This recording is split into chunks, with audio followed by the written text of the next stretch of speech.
Hello, it is day 4 of our 12 days of Crochetmas. So let's open box 4 and see what we're making today. Can you guys see box 4? Oh, okay.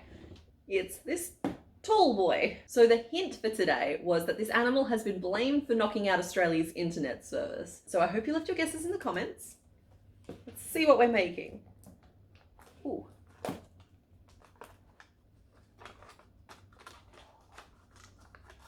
We are making a tiny cockatoo. So apparently a flock of these birds has been blamed for developing a taste for some of our cables, and they chewed through so many of them they caused a delay in a major national broadband rollout. So yeah, remember to post photos of your finished creatures to the Complicated Knots Discord or on Instagram using the tag hashtag 12 days of crochet to be in with a chance to win a digital copy of all 12 patterns. So just as an added note for this guy, I think he might be the trickiest out of all 12 patterns, so you should possibly allocate a little bit of extra time. All right, so to make the cockatoo, you're going to need 8-ply 100% acrylic yarn in 2 colors, a bird color and a beak and feet color. You'll also need a 3.5mm hook, a pair of 9mm safety eyes, scissors, and some stuffing.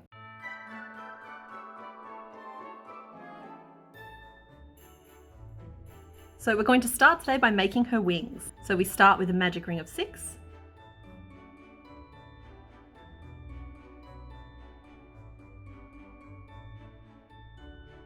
Then 6 increases around to get us up to 12 stitches. Like so. And then finally, we are going to put 5 single crochet all into the same stitch. Like that. Then just slip stitch into the next stitch and finish off. So there is our first little wing, and you're going to want to make 2 of those. So pop those to one side. So next up we're going to be making the head fans. Now there are 4 of these to make and they are on your screen at the moment. So I want you to pause here and make all 4 of those now.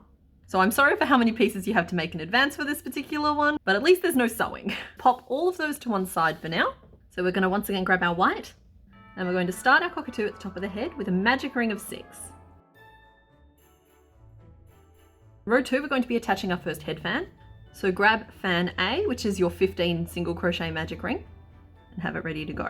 So we start row 2 by working 2 increases.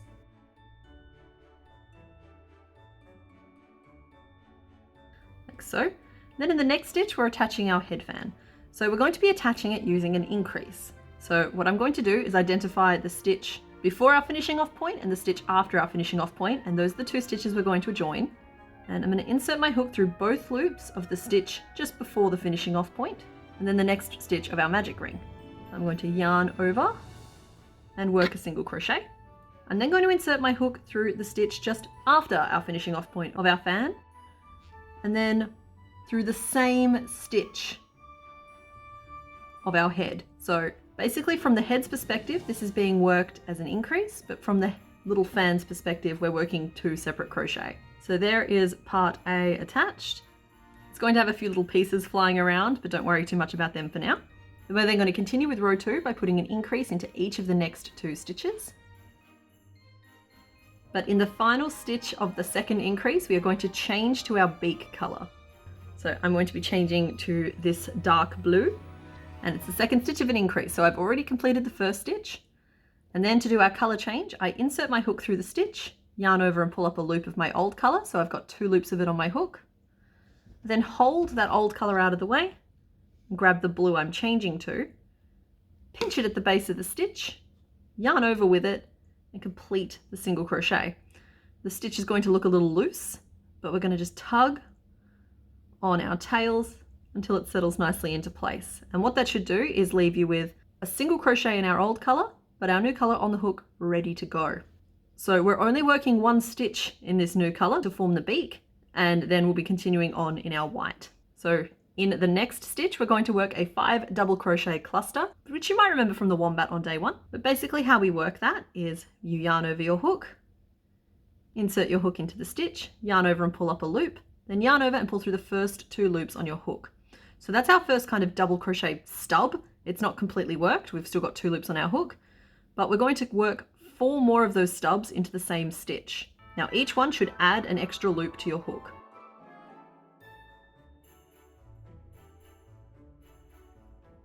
like so. So you'll see that I've ended up with 6 loops on my hook. 5 of them are from stubs and 1 of them is my active loop. I'm then going to yarn over and pull through all, I'm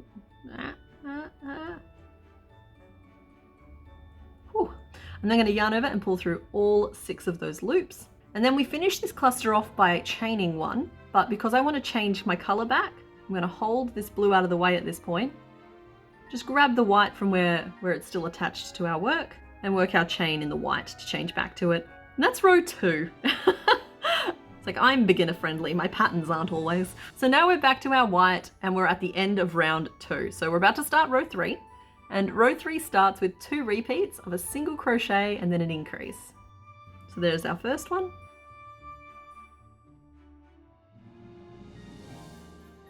There's our second one. You'll note that I'm holding that fan down flat against the work so I can access the stitches more easily. So now we are going to attach our second fan. So grab fan B, which is your second 15 single crochet ring. And once again, we're going to attach using the stitch just before the finishing off point and the stitch just after the finishing off point.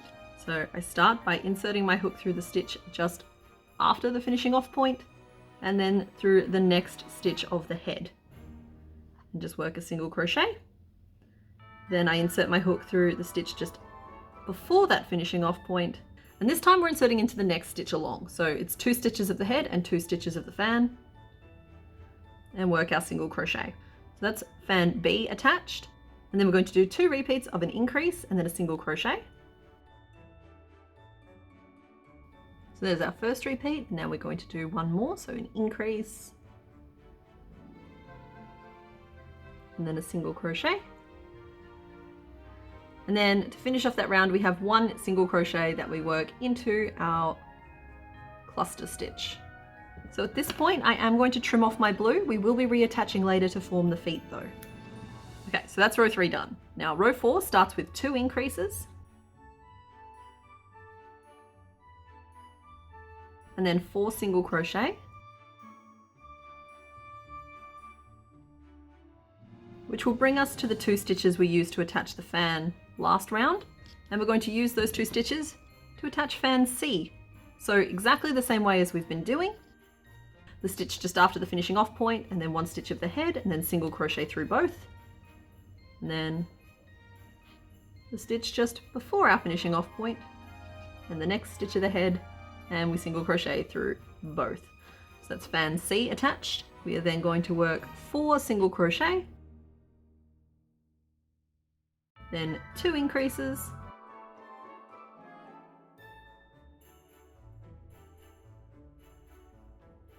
and a single crochet to finish the round. So your round should currently still be finishing each time directly underneath the beak, and you've got your fans building up on top. So it looks a bit silly at the moment, but it all comes together in a minute. So in row 5, we're going to be attaching our final fan, which is just your magic ring of 6. So once again, we're going to start with 2 increases, and then 4 single crochet,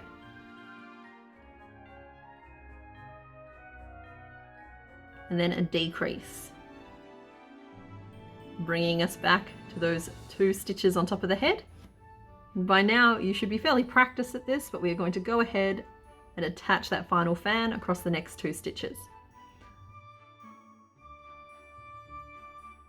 We are then going to work a decrease, 4 single crochet,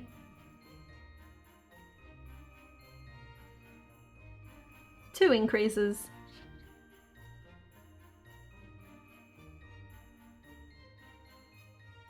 and a single crochet to finish the round. So there is your little cockatoo so far. He's got all 4 of his head fans attached and he's got a little beak. Which brings us to row 6. So in row 6 we're going to be attaching his wings. So in row 6 we're going to be attaching the first wing. Now you can do a little prep to make this easier. So you can start by identifying the final slip stitch that we did and counting 4 stitches back from it, and that stitch plus the 3 after it, so if it's 4 across the top of the wing, are the 4 stitches we'll be using to attach each wing. So if you pop a little stitch marker in now, it might make it easier for you. With the correct side facing me, I'm going to mark that stitch on the right hand side of one and on the left hand side of the other, just so that I have my starting stitch for both wings. This is just me from the future. We should have marked the left hand side for both wings. Okay, so row 6 starts with 3 increases. Then work 4 single crochet and 4 decreases across the back of the head.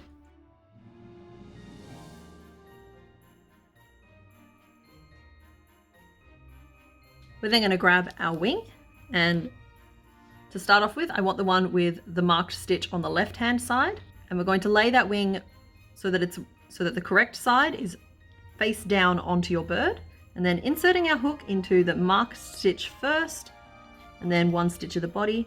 I'm going to work a single crochet. We no longer need that marker.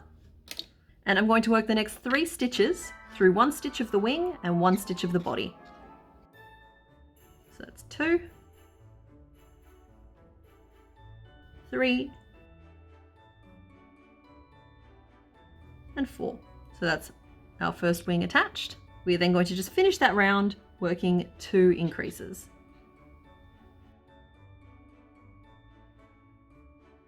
Bringing us to row 7, where we're going to attach his second wing. So we start with 3 increases.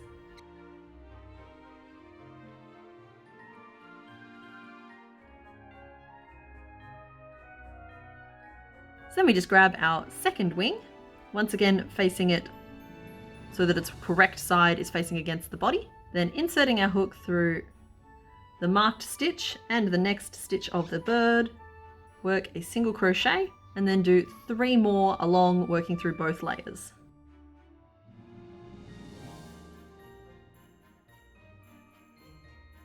And you can remove your marker at this point. We're then going to continue that round by working 4 decreases.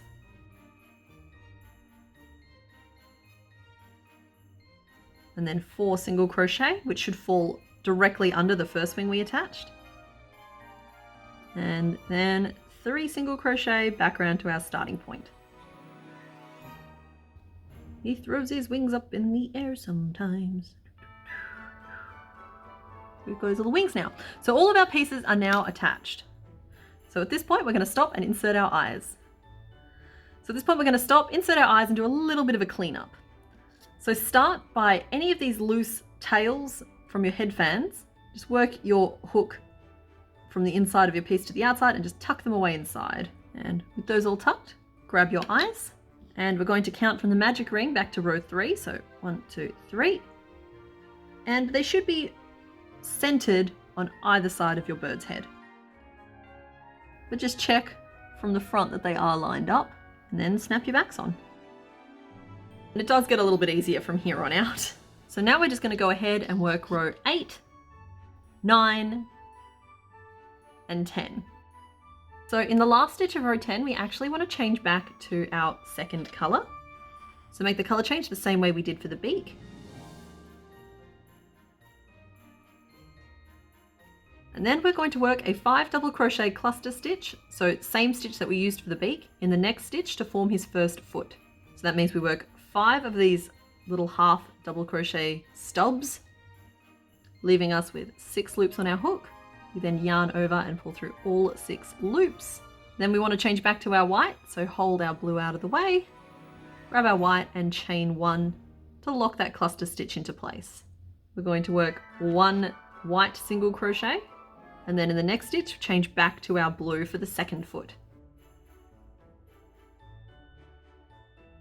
And then work a second 5 double crochet cluster stitch for his second foot. Once again, chaining 1 to change back to our white. We then finish that row by working 6 single crochet, a decrease, and then a single crochet. So at this point, just pause for a moment. We're going to trim off our second color if we haven't already. And we're just going to gently stuff our little cockatoo. He won't need a lot of stuffing, just enough to help him hold his shape. So we have a couple more rows to go to form his tail. but they are all worked in our white. So for row 12, we start with a decrease. Now the first stitch of that decrease is our cluster stitch, and the second stitch is the first stitch after it. And we decrease. And then we have a single crochet into the next white stitch. And then another decrease with the first stitch being our cluster and the second stitch being the first stitch after it. We're then going to finish that round by working 3 single crochet, a decrease, and then 2 single crochet, leaving just this tiny little opening that should be 9 stitches around. So now you should just go ahead and work up rows 13, 14, and 15. Then finish off. So you will be left with a little opening at the end of your tail. We're going to grab our remaining yarn and pull it through the front loops only of each of those 6 remaining stitches. And pull it tight to close and give that tail a little bit of a pinch to flatten it out. So now we have a few ends still flopping around. So I'm going to insert my hook and poke it out the end of the tail to tuck this one away. Then we have 2 on each of our wings. So for these, you have an option here. You can either just tuck them straight into the body and they'll hold the wings down into this little flat position, or you can use your hook to work each of those tails down to the what's basically the armpit, the wing pit of your bird, and then just tuck them away into the body. And that way your wings will still be able to like flap upwards a little bit more, and it gives you a different pose, like so. So now that wing can be like up or down with no ends showing. And I'm just going to do the same thing to the other one. And there is our little cockatoo. So that's it for today. I hope you had fun making him with me. Your hint for day 5 is that this creature is not a bear. Okay, bye. We're running out of room.